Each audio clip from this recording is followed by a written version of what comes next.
Chapter है। सबसे पहले डाइवर्सिटी कितने लेवल्स पर होती है? The term biodiversity was popularised by Edward Wilson.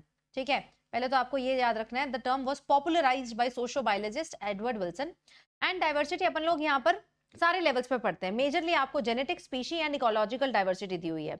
अब सबसे पहले बात करते हैं जेनेटिक डाइवर्सिटी में। तो जेनेटिक डाइवर्सिटी में आपको एग्जांपल याद रखना है राउ वुल्फी और वोमिटोरिया का, जिसकी डिफरेंट डिफरेंट वेराइटीज हैं according to the different concentration of a chemical, and that chemical is none other than the reserpine। ठीक है, reserpine। अब साथ में आपको यहाँ राइस का एग्जांपल दिया हुआ, that is 50,000 genetically different strains of rice and 1,000 varieties of mango। then next level की डाइवर्सिटी आती है आपकी स्पीशी डाइवर्सिटी। इसमें आपको दिया हुआ species diversity of amphibians. Amphibians कहां पर ज्यादा है? Species diversity of amphibians is more in Western Ghats as compare to Eastern Ghats. Then आपको पता है इकोलॉजिकल डाइवर्सिटी। इकोलॉजिकल डाइवर्सिटी पे आपको याद रखना है कि इकोसिस्टम लेवल पे diversity.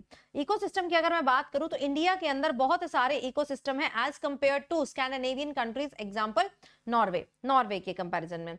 Now talking about the calculation of total number of species, कितने total number of species according to IUCN 2004, total number of species, अब ये एस्टिमेट्स हैं, 1.5 मिलियन है। अगर रफ एस्टिमेट देखें तो 20 से 50 मिलियन है। रॉबर्ट में कह रहे हैं कि इतना नहीं है, वो कितने 7 मिलियन तक स्पीशीज है। Number of animals is more than that of plants. ठीक है, 70% आपके एनिमल्स हैं, 22% टोटल में क्या है? प्लांट्स।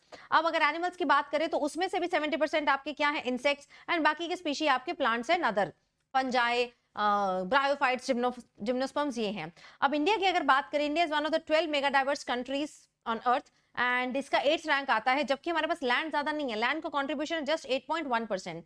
अब एनिमल्स जो है उनका नंबर जो है वो ज्यादा है as compare to plants. Why? Because animals they are motile and less seasonal and more constant इनके लिए एनवायरनमेंट रहा है। अब सबसे इंपॉर्टेंट यहाँ पर ये है, कुछ डेटा याद करने के बाद आपको ये बहुत इंपॉर्टेंटली याद करना है कि इनवर्टिब्रेट्स कितने हैं। तो इनवर्टिब्रेट्स के लिए आप यहाँ पे फंडा याद करेंगे IOMC। ठीक है, that is invertebrate, other groups, mollusc and crustacean. Then यहाँ पे आप याद रख सकते हैं FB पे राम, FB पे राम। ठीक है, FB यानी कि फिशेस, बी यानी कि बर्ड्स, पे यानी कि पे Ram, RAM, reptiles, amphibians and mammals. Amphibian mammal almost बराबर होते हैं। प्लांट्स की अगर मैं बात करूं तो fungi, angiosperm almost equal, and then algae, and then आपका mosses, ferns, and then last में आपका क्या आ जाता है? लाइकन्स आ जाता है। Now what is the pattern of biodiversity? तो यार अगर अपने जाएं अर्थ को देखें तो सेंटर में कौन से रीजन प्रेजेंट है? ट्रॉपिकल रीजन प्रेजेंट है। यहाँ पर कौन से रीजन है? पोल्स। जैसे जैसे आप पोल्स की तरफ जाते हैं तो आपका जो डाइवर्सिटी है वो क्या होती है? कम होती है। So from poles to equator, ऊपर से नीचे आएंगे तो बढ़ेगी, इक्वेटर टू पोल जाएंगे तो डाइवर्सिटी क्या होगी? घटेगी। ठीक है, modern in temperate area maximum कहां पर है? मैक्सिमम कहां पर है? आपकी ट्रॉपिकल रीजन में। एग्जांपल के तौर पे आपको बताया हुआ कोलंबिया जो कि इक्वेटर के नीचे है, नजदीक है, वहां 1400 स्पीशीज है बर्ड्स के। इंडिया अगेन ट्रॉपिकल रीजन में आता है, उसका बहुत हिस्सा 1200 स्पीशीज है। देन मेरे बच्चों आपको बताया हुआ है अदर स्पीशीज भी हैं। न्यूयॉर्क में देखेंगे, ग्रीनलैंड में देखेंगे तो नंबर ऑफ बर्ड स्पीशीज क्या हो जाएंगे? कम हो जाएंगे, क्योंकि न्यूयॉर्क आपका अगेन ऊपर जाकर लैटिट्यूड बढ़ाना पड़ेगा हमें, ग्रीनलैंड पे और लैटिट्यूड बढ़ाना पड़ेगा। तो यार जैसे जैसे अपने आगे जा रहे हैं स्पीशीज ऑफ बर्ड्स क्या हो रहे हैं? कम हो रहे हैं। एक और एग्जांपल दी हुई है वास्कुलर प्लांट्स की। वो कह रहे हैं वास्कुलर प्लांट्स को अगर आप कंपेयर करें, tropical rain forest that is Ecuador and temperate के forest that is mid west of USA, यहाँ पर मेरे बच्चों जो स्पीशीज है वो किसके ज्यादा है? ट्रॉपिकल रेन फॉरेस्ट में ज्यादा है। ठीक है जी, यस। नेक्स्ट बात करते हैं भैया ट्रॉपिक्स में इतनी ज्यादा स्पीशी डाइवर्सिटी क्यों है? वो इस वजह से क्योंकि ट्रॉपिक्स का जो एनवायरनमेंट है ना वो मोर और लेस कांस्टेंट रहता है। यहाँ पर ग्लेशिएशन इतनी नहीं है। टेम्परेट में ग्लेशिएशन ज्यादा है, लेकिन ट्रॉपिक्स में ग्लेशिएशन उतनी नहीं है। बहुत ही कांस्टेंट एनवायरनमेंट है, लेस ग्लेशिएशन है, लेस सीजनल है, मोर कांस्टेंट है, ज्यादा सोलर एनर्जी मिलती है, इसीलिए मेरे बच्चों ये क्या है? ज्यादा प्रोडक्टिव है। देन अगर बात करें आपकी स्पीशी एरिया रिलेशनशिप की, स्पीशी एरिया रिलेशनशिप में आपके पास आता है अलेक्जेंडर वोन हम्बोल्ट ने बोला था, वो एक जर्मन ज्योग्राफर थे एंड नेचुरलिस्ट थे। इन्होंने साउथ अमेरिका के जंगल्स में स्टडी किया कि जैसे जैसे आप एरिया बढ़ाते हैं वैसे वैसे स्पीशी का जो रिचनेस है वो क्या होता है? बढ़ता जाता है। ये जो रिलेशनशिप है that is in the form of rectangular hyperbola. Rectangular hyperbola यानी कि x is equal to CA to the power z, ये आपकी रेक्टेंगुलर हाइपरबोला की इक्वेशन है। अगर मैं इसको लॉगरिथमिक स्केल पे देखूंगी तो यार ये रिलेशनशिप आपका कैसा बनेगा? स्ट्रेट लाइन बन जाएगा।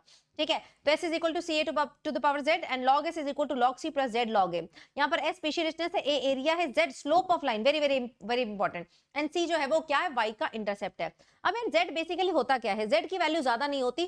अगर फॉर एग्जांपल ब्रिटेन में देखूं, कैलिफोर्निया में देखूं, न्यूयॉर्क के मॉलस्क देखूं, अगर मैं एक स्पेसिफिक टैक्सा देख रही हूं, एक टैक्सा देख रही हूं, तो वैल्यू ऑफ जेड 0.1 टू 0.2 है। लेकिन जैसे ही अगर आप लार्ज एरिया देखेंगे तो वैल्यू ऑफ जेड थोड़ा सा बढ़ जाएगा। लार्ज एरिया जैसे कि पूरा पूरा कॉन्टिनेंट देखेंगे तो 0.6 टू 1.2 चला जाएगा। जैसे कि फ्रूगीवोरस बर्ड्स को देखा मैंने in case of tropical forest, तो वो कितना गया 1.15, यानी कि जितना ज्यादा जेड होगा उतनी ही क्या होगी मेरी स्टीप स्लोप होगा, स्टीप स्लोप होगा। एंड जितना स्टीपर स्लोप होगा उतनी ही स्पीशी रिचनेस क्या होगी, स्पीशी की डाइवर्सिटी क्या होगी, उतनी ही स्पीशी की डाइवर्सिटी क्या हो, ज्यादा होगी, डाइवर्सिटी क्या होगी, ज्यादा होगी। ठीक है जी।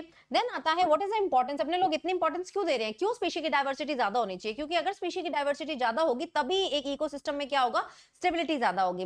अब स्टेबिलिटी का क्या मतलब है, स्टेबिलिटी का मतलब है कि यहाँ जो प्रोडक्टिविटी में वेरिएशन है ना, वेरिएशन इन प्रोडक्टिविटी वो बहुत कम होना चाहिए, वेरिएशन इन प्रोडक्टिविटी वो क्या होना चाहिए, कम होना चाहिए। एक स्टेबल इकोसिस्टम वो है जो कि रेजिस्टेंट है towards man made as well as natural disturbances, it is resistant to invasion by alien species. ऐसा प्रूफ भी किया किसने, डेविड टिलमैन ने। उसने यार दो प्लॉट लिए, दो, एक प्लॉट में स्पीशी की डाइवर्सिटी ज्यादा थी, एक प्लॉट में स्पीशी की डाइवर्सिटी क्या थी, कम थी। इसने बोला कि यार जिसमें स्पीशी की डाइवर्सिटी ज्यादा थी वहां वेरिएशन इन प्रोडक्टिविटी क्या था, वेरिएशन इन प्रोडक्टिविटी वहां कम था, और जहां पर स्पीशी की डाइवर्सिटी कम थी वहां वेरिएशन इन प्रोडक्टिविटी क्या थी, ज्यादा थी। फिर इसने ये भी स्टडी किया कि जिसमें स्पीशी डाइवर्सिटी कम है वहां प्रोडक्टिविटी ज्यादा है, जिसमें स्पीशी की डाइवर्सिटी कम है वहां प्रोडक्टिविटी भी क्या है, कम है। तो उसने देखा कि मोर स्पीशी यानी कि less variation and diversity increase करने से प्रोडक्टिविटी क्या होती है, ज्यादा बढ़ जाती है। फिर यार एक इकोसिस्टम की लेंथ भी हेल्थ पे भी डिपेंड करता है कि जितना ज्यादा नंबर ऑफ स्पीशी होगा उतना ही ज्यादा निश होंगे, ज्यादा इंटरेक्शन होगा, मोर इंटर रिलेशनशिप होगा। देन इस चीज को प्रूव किया कि क्या सारे स्पीशीज जरूरी है। मान लो एक फ्रॉग बीच में से निकाल देते, क्या इकोसिस्टम को फर्क पड़ेगा, तो यार फर्क पड़ेगा अगर वो स्पीशी कौन सा है, keystone species. This was proved by rivet popper hypothesis by Paul Ehrlich. इसने बोला आप एरोप्लेन को इमेजिन करिए कि एक इकोसिस्टम है और उस पर जो रिवेट्स यानी कि जो पेच लगे हुए हैं वो क्या है, आपके स्पीशी हैं। अब आप उसमें से रिवेट निकालने शुरू कर दो, आप नॉर्मल रिवेट निकालोगे चेयर का, शेल्फ का, तो कोई ज्यादा फर्क नहीं पड़ेगा। लेकिन अगर आपने रिवेट निकाले विंग्स के, तो यार प्लेन में डेंजरस सिचुएशन आ जाएगी। तो दो इससे रूल निकले कि यार जैसे जैसे रिवेट कम हो रहे थे, रिवेट माने जैसे जैसे स्पीशी कम होते जा रहे थे, तो यार डेंजर बढ़ता जा रहा था, डेंजर बढ़ता जा रहा था। स्पेशली कौन से रिवेट, जो विंग्स पे रिवेट है यानी कि कीस्टोन स्पीशीज जो है ना, अगर वो कम होंगे तो यार असली थ्रेट यहाँ पर आता है, असली थ्रेट इकोसिस्टम को यहाँ पर आता है। देन आप बात करते हैं लॉस ऑफ बायोडाइवर्सिटी। हो रहा है यार लॉस, नेचुरली हो रहा है, मास एक्सटिंक्शन हो रही है। अब तक मेरे बच्चों 5 मास एक्सटिंक्शन के जो एपिसोड्स है वो हो चुके हैं, छठा मास एक्सटिंक्शन ऑलरेडी चल रहा है। ये जो छठा मास एक्सटिंक्शन है ना, इसकी जो स्पीड है वो 10 to 100 टाइम्स फास्टर है, 10 to 100 टाइम्स। अगर इस तरीके से चलता रहा तो अगले 100 साल में सारी डाइवर्सिटी खत्म हो जाएगी।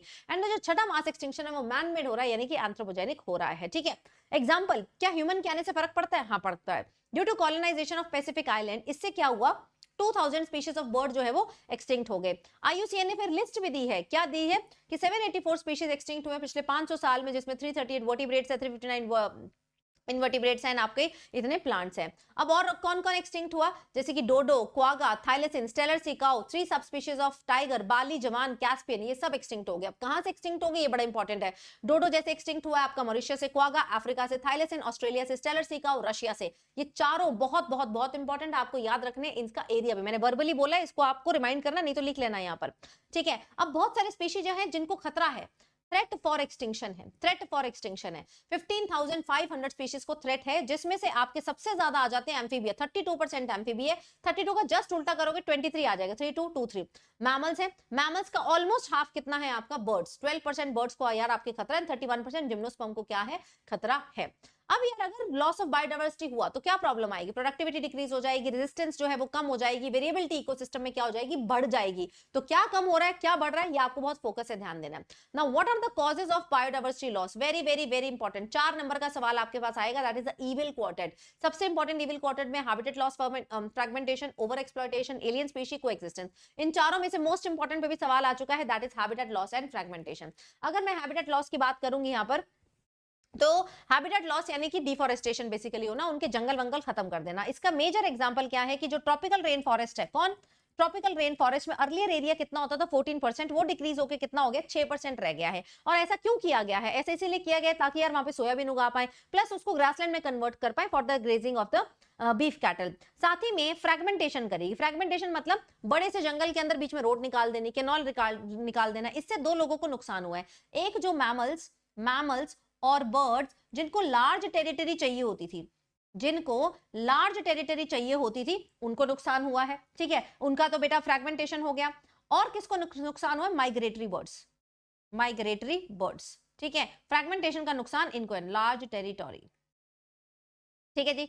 देन अपने पास आता है ओवर एक्सप्लॉयटेशन। ओवर एक्सप्लॉयटेशन तब होती है जब किसी का जरूरत लालच में बदल जाती है। ओवर एक्सप्लॉयटेशन की वजह से ही डोडो, सेलर सिकाओ, पैसेंजर पिजन ये लोग एक्सटिंक्ट हुए हैं। देन आता है एलियन स्पीशी इन्वेजन। बाहर का कोई स्पीशी आता है और इंडिजिनस स्पीशी की जो कंसंट्रेशन है, जो उनका नंबर है, वो डिक्रीज हो जाता है। जैसे कि नाइल पर्च आई कहां पर? Lake Victoria of east Africa में, जिसकी वजह से 200 सिक्लिड स्पीशीज क्या हो गई? एक्सटिंक्ट हो गई। देन मेरे बच्चों लैंटाना, पार्थिनियम, कैरेट ग्रास आई, वाटर हाइसिंथ आया, जिसकी वजह से मेरे बच्चों हमारे इंडिजिनस स्पीशी पे बहुत फर्क पड़ा। And illegal introduction of African catfish that is Clarias gariepinus, जिसकी वजह से इंडिजिनस कैटफिश को खतरा हो रहा है। तो ये हो गया एलियन स्पीशी इन्वेजन। तो लास्ट होता है को एक्सटिंक्शन। को एक्सटिंक्शन का मतलब है अगर एक गायब तो दूसरा भी गायब, यानी कि पैरासाइट होस्ट का रिलेशनशिप। अगर मेरे बच्चों होस्ट गायब हो गया, जैसे फिश अगर किसी का होस्ट है तो उसका पैरासाइट भी गायब हो जाएगा। साथ ही में प्लांट पॉलिनेटर का रिलेशनशिप, प्लांट पॉलिनेटर का रिलेशनशिप जो कि को एवोल्यूशन शो करते हैं, जैसे कि प्रोनिबा मॉथ, अन्य का प्लांट, फिग एंड वॉस्प, अगर एक गायब होगा, एक एक्सटिंक्ट होगा तो दूसरा भी एक्सटिंक्ट हो जाएगा, ठीक है। अब मेरे बच्चों यहाँ पर आता है आपके पास रेड डेटा बुक ने क्या दिया। रेड डेटा बुक ने बेटा जी हमें कैटेगराइज कर दिया कि कौन कौन सी स्पीशी एक्सटिंक्ट है, एक्सटिंक्ट इन वाइल्ड है, क्रिटिकली एंडेंजर्ड है। ये लिस्ट आपकी एनसीईआरटी में नहीं है, बट आपके सिलेबस में IUCN रेड डेटा बुक लिखा हुआ है, तो अगर आप देख लेंगे तो आपके लिए फायदा ही होगा। देन आते हैं यार किस तरीके, क्यों बायोडाइवर्सिटी कंजर्व करनी है, ऐसा क्या मिल रहा है? तो 3 तरीके के बेनिफिट्स होते हैं, narrowly utilitarian, broadly utilitarian and ethical reason. Narrowly में डायरेक्ट बेनिफिट जो आता है, जैसे कि अपने को food, firewood, fibre, construction material मिल रहा है, प्लांट प्रोडक्ट मिल रहे हैं, ड्रग्स मिल रहे हैं। ड्रग्स की अगर मैं स्पेसिफिकली बात करूं तो 25% जो ड्रग्स है ना वो अपने को यहीं से मिलते हैं, ठीक है, अपने को बायोडाइवर्सिटी यानी कि ट्रीज से मिलते हैं, ठीक है, ट्रीज से मिलते हैं। देन मेरे बच्चों 25 के स्पीशी हमारे पास कौन से अवेलेबल है? मेडिसिनल प्लांट के अवेलेबल है। किसके अवेलेबल है? मेडिसिनल प्लांट के अवेलेबल है। ओके जी। देन मेरे पास आता है ब्रॉडली यूटिलिटेरियन। ब्रॉडली यानी कि इकोसिस्टम सर्विसेज। क्या है यहाँ पर? इकोसिस्टम सर्विसेज में इनडायरेक्ट बेनिफिट अपने को क्या है? इनडायरेक्ट बेनिफिट जैसे कि ऑक्सीजन, लंग्स ऑफ प्लैनेट कौन है आपके? 20% जो कंट्रीब्यूशन ऑक्सीजन का कहां से आता है? ट्रॉपिकल रेन फॉरेस्ट से, तो इनडायरेक्ट बेनिफिट है। पॉलिनेशन का बेनिफिट है, एस्थेटिक सुंदरता दिखती है, फ्लड कंट्रोल है, सॉइल इरोजन का कंट्रोल है, इसका बेनिफिट है। एंड तीसरा रीजन जो आता है that is ethical reason. Ethical reason वो है कि यार हर ऑर्गेनिज्म की एक इंट्रिंसिक वैल्यू है। क्या है? एक इंट्रिंसिक वैल्यू है। कोई भी ऑर्गेनिज्म यूजलेस नहीं है, तो हमारा कर्तव्य बनता है कि हम इसको नेक्स्ट जनरेशन के लिए सेव करें। देन आता है यार कंजर्वेशन करें कैसे? कंजर्वेशन कैसे करेंगे? With the help of in situ and ex situ conservation. In situ का मतलब होता है उन्हीं के नेचुरल हैबिटेट में उसको कंजर्व करना। 3 तरीके की इन सीटू कंजर्वेशन है। One is a hotspot, second one is a protected area and third one is going to be यहाँ पर लिखा हुआ है सेक्रेड ग्रूव्स, ठीक है, सेक्रेड ग्रूव्स इधर वाली साइड लिखा हुआ है। तो पहले यार अपने लोग बात कर लेते हैं हॉटस्पॉट। किसको हॉटस्पॉट बोलोगे? हॉटस्पॉट वो एरिया है जो 3 कंडीशंस को फॉलो करता है। पहली कंडीशन यार high degree of species richness. दूसरी condition high degree of endemism. Endemism मतलब ऐसे स्पीशी जो कि उसी स्पेसिफिक एरिया में पाए जाते हैं। नेक्स्ट अपनी रीजन है, नेक्स्ट कंडीशन है जिसको हाई डिग्री ऑफ खतरा हो। पहले हमारे पास 25 हॉटस्पॉट थे, फिर उसमें 9 ऐड करेंगे 34 हो गए। एंड हॉटस्पॉट कवर तो एरिया करते हैं लेस देन 2%, लेकिन अगर इनको बचा लिया तो 30% आप कहीं ना कहीं बचाव कर सकते हैं। इंडिया में इस 34 में से 3 हॉटस्पॉट हिस्सा बनाते हैं, western Ghats and Sri Lanka, Indo Burma and Himalayas, ठीक है जी। तो ये बात होगी हॉटस्पॉट की। देन अपने बात करते हैं national park, wild life sanctuary and biosphere reserve की, ठीक है। National park, wild life sanctuary, biosphere reserve की, इनका नंबर बहुत ज्यादा इंपॉर्टेंट है। जैसे कि हमारे पास 14 बायोस्फीयर रिजर्व है एंड अराउंड 448 आपके पास सैंक्चुरीज है। तो ये आपको याद रखनी है, these are wildlife century, wildlife sanctuary. तीसरे नंबर पर आता है आपका क्या? This is going to be biosphere reserve. Biosphere reserve में 3 जोन्स होते हैं। ये एनसीईआरटी में नहीं है बट फिर भी पता होना चाहिए। Core zone, transition zone, core zone, buffer zone and transition zone, ठीक है जी। इससे क्या होता है कंजर्वेशन करते हैं, डेवलपमेंट होता है, साइंटिफिक रिसर्च एंड मॉनिटरिंग के लिए हमें मदद होती है। नेक्स्ट आपके पास इन सीटू कंजर्वेशन में ये सेक्रेड ग्रुप, यानी कि जो एरिया जिसकी एस्थेटिक वैल्यू, जिसकी पूजा करी जाती है, उसको भी अपने को बचाना है, उसके अराउंड भी हम एक प्रोटेक्टेड एरिया कंसिडर करते हैं उसको, जिससे हम वहीं रहकर उनको प्रोटेक्ट करते हैं। जैसे कि Khasi and Jaintia hills in Meghalaya, Aravalli hills in Rajasthan, Western Ghats of Karnataka and Maharashtra, Surguja Chanda Bastar area of MP. ठीक है, कुछ सेक्रेट लेक्स है जैसे पुष्कर लेक, कुछ सेक्रेट प्लांट है जिसकी अपने पूजा करते हैं जैसे कि तुलसी, रुद्राक्ष। ठीक है जी, तो ये सेक्रेट ग्रुप में आता है। यहाँ पर बात होगी इन सीटू कंजर्वेशन की। अब बात करते हैं आपकी एक्स सीटू कंजर्वेशन। किसकी बात करते हैं? Ex situ conservation.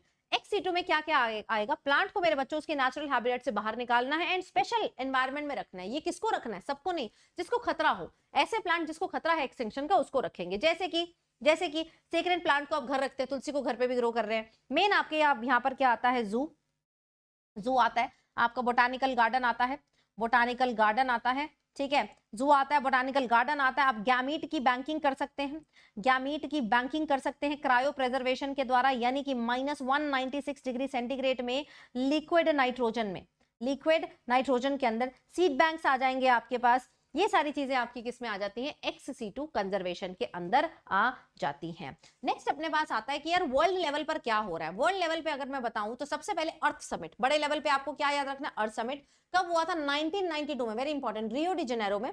ठीक है, जिसमें सारे नेशंस ने डिसाइड किया था कि यार अपने लोग कंजर्वेशन बायोडाइवर्सिटी के लिए मेहनत करेंगे।